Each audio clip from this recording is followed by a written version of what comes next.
ẹ̀yin ilẹ̀ ń fún Ṣọlá gbé láyọ̀ yìí, ẹ̀yin ni èèyàn tí ò lè tọ́jú ẹbí ẹ̀, tí ò lè tọ́jú fámílì ẹ̀, òun ló fẹ́ lọ ganu sínú ayé aláyé. ṣé ẹ̀rá àbúrò ẹ̀ ni? ẹ wo nǹkan tábúrò ẹ̀ dá, ọpẹ́lọpẹ́ Dorcas Adéyínká tó jáde tó ń sọ fún wa, tó ń parọ́ fún wa pé òun ti ń ta pure water láti 1980. 3 years péré ló máa gbà lọ́wọ́ bọ̀bọ́ yìí, ọdún 3 péré.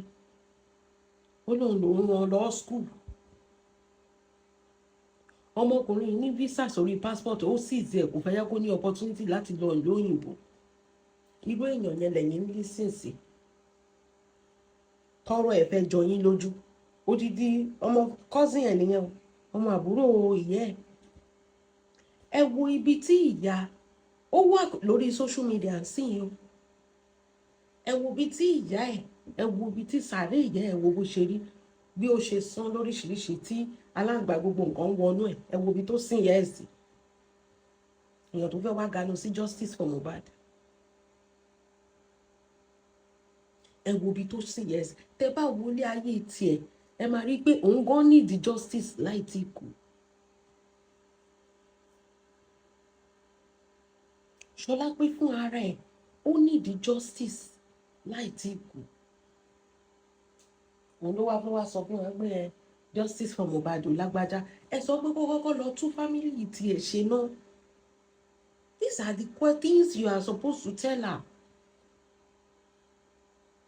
Go back to your family. Kọ́kọ́ lọ túbẹ̀ ṣe náà. Your family is not all right. Your brother is suffering.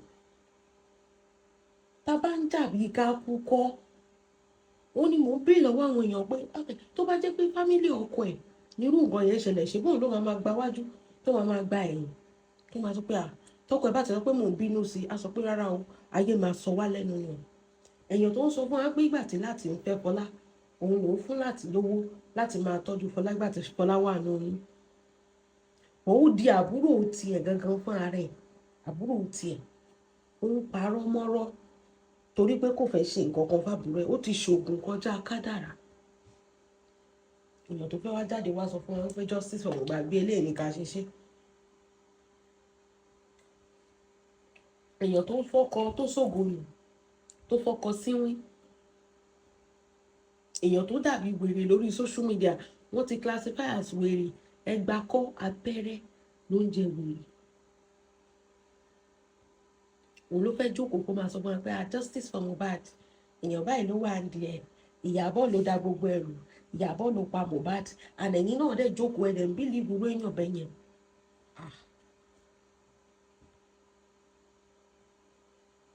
Kò make any sense now.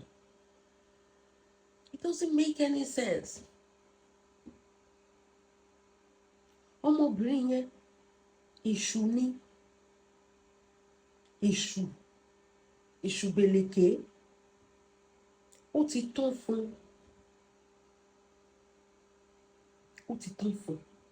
ó wá ń wá èèyàn tó máa fi kúnra pé òun nìkan kọ́lá yóò máa bàjẹ́. gbogbo àwọn Nollywood tó ń ṣépè fún wọn sọ pé gbogbo wọn ọ̀dá lóhùn because àwọn èèyàn ò fẹ́ kó tepo sálà àwọn ni. àwọn èèyàn ò fẹ́ kó bà tiwọn jẹ́ torí àwọn èèyàn gbé nǹkan dání. Lizzy ò gbé nǹkan kan dání mọ́.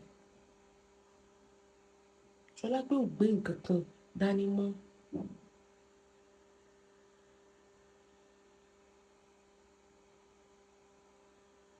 olúwa jókòó tó wá sọ pé Ìyábọ̀ gbàbí ẹ béèrè pé ibo làbúrò ẹ wà, ibo nìyá ẹ sùn sí, ibo ni sàárè ìyá ẹ kó wá tọ́ka sí.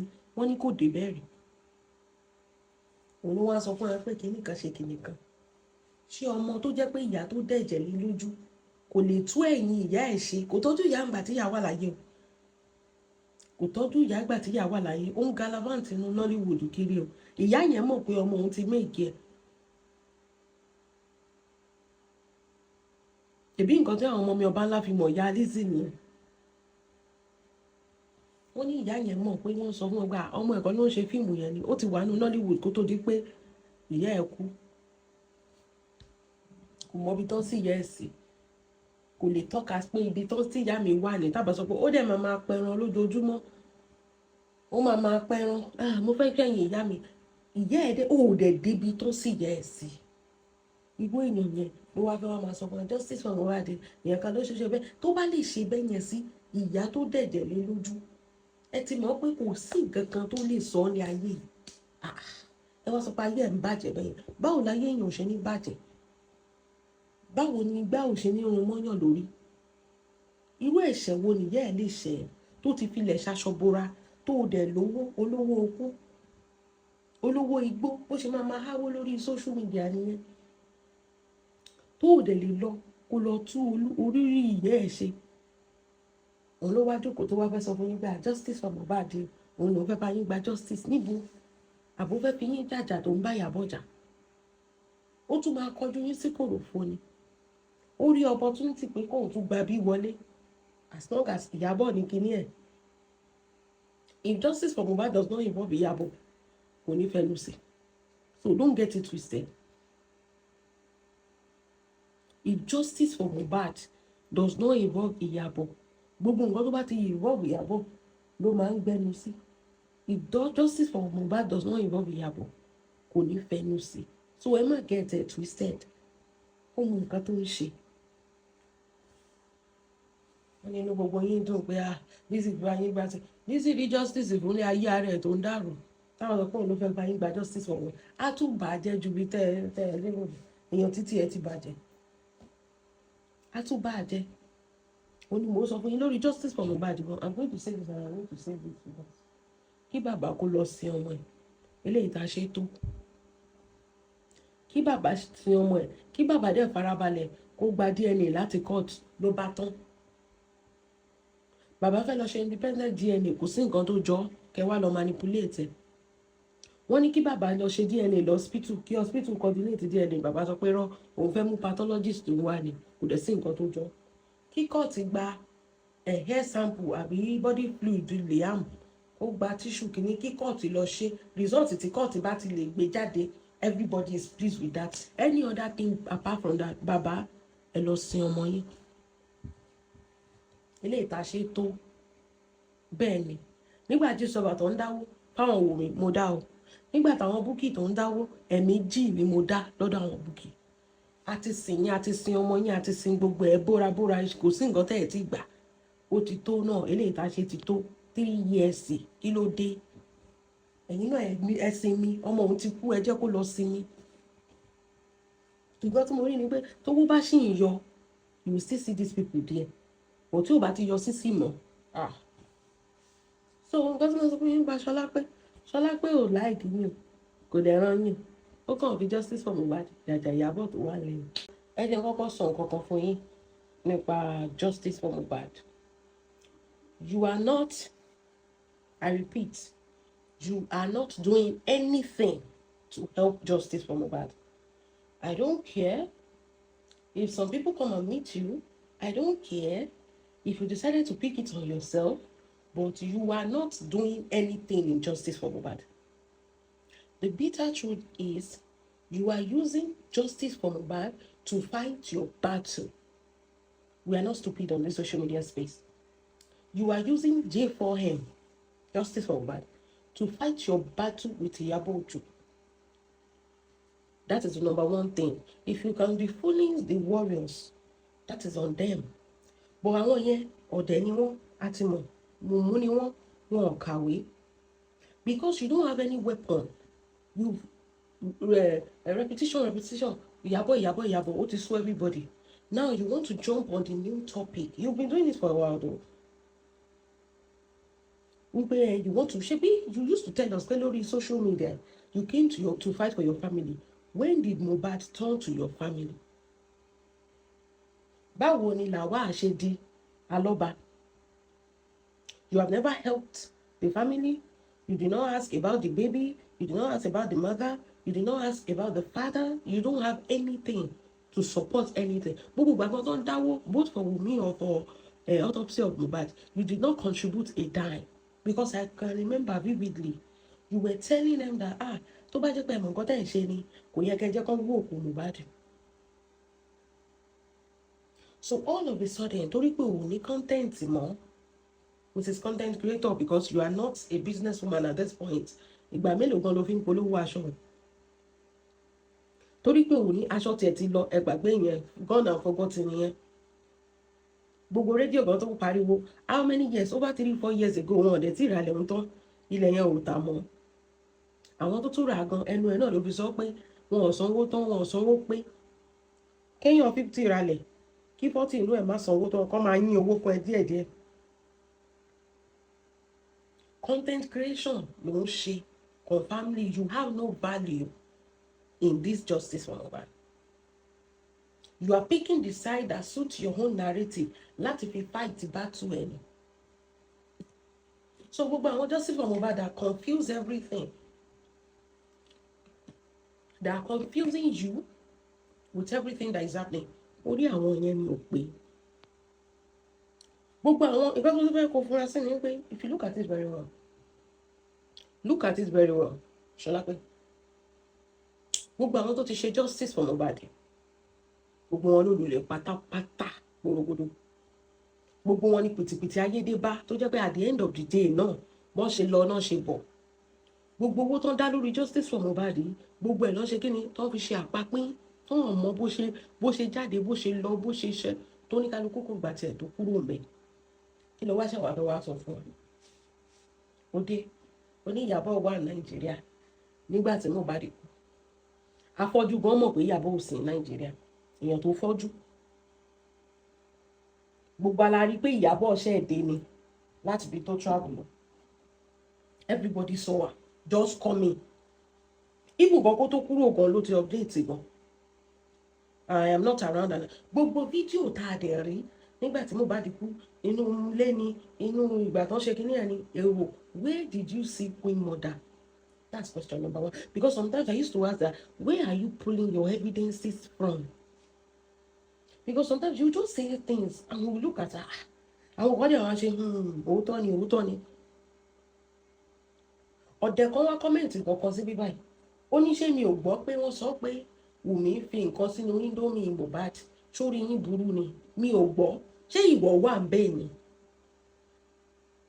Gbogbo ẹ̀rí tí gbogbo wọn ní Wùmí ló pa Mohbad, ó máa ń báyàn sùn, ó fi nǹkan sínú oúnjẹ Mohbad, ó yin lọ́rùn, ó fi rélìnsì gun pa. Wọ́n mà ti lọ ilé ẹjọ́, different ilé ẹjọ́ náà mà ti lọ. Gbogbo evidence nǹkan tó sọ yẹn, bàbá Mohbad máa wà bẹ́ẹ̀, kò ṣe tender evidence. Àbígbà tó ṣe autopsy, wọ́n sọ fún yín pé àti toxicology, wọ́n sọ fún yín pé nǹkan báyìí ló pa Mohbad. Ṣé wọ́n sọ fún yín bẹ́ẹ̀ pé ikú báyìí ló kú, wọ́n fi òògùn sínú Indomie ẹ̀ ni? Mo tún wá fẹ́ bẹ̀rẹ̀ nǹkan lọ́wọ́ yín, gbogbo ẹ̀yin tẹ̀lé Ṣọlá pé bí ìwèrè, torí wèrè ní gbogbo ìwèrè lẹ́jọ́. Ṣé orúkọ Iyabo ṣó wà lórí wíìlì Alọ́ba? I don't understand. Liam gan ò tí ìrògùn bàbá ẹ̀ jẹ. Òun kígbe pé Iyabo fẹ́ gba donation, ó fẹ́ gbowó, ó fẹ́ gba gbogbo ẹ̀. Ṣé Iyabo náà máa dáwó fún ni ní justice for Mohbad? Àbí ọmọ Mohbad, àbí ìyàwó ẹ̀, àbí bàbá ẹ̀?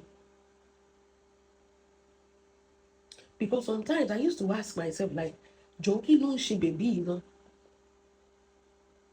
You'll be pulling, unrelatable things up out of your kini pekus. Àbí who is supplying your igbo kó change ẹ̀? Ta ló ń supply ní igbo? Kíní tó ń fà yẹn kò bá ẹ lára mu. Onítọ́ bá mú Iyabo dáadáa, àwọn tó pa Mohbad máa jáde. Bẹ́ẹ̀ Nàìjíríà ni Iyabo wà láti ọjọ́ yìí o. Ta ló wá pa Mohbad? Ó ní Iyabo fẹ́ jogún Mohbad torí ẹ̀ ló ṣe lọ parí iṣẹ́ Mohbad. Àti malians tí Mohbad jọ ipò tó kúrò, àti immunization mélòó ni Iyabo nípìn sí? Àbí báwo ló ṣe máa pín tán ẹlẹ́dẹ̀ tó máa kàn máa mú? Àbí I don't understand.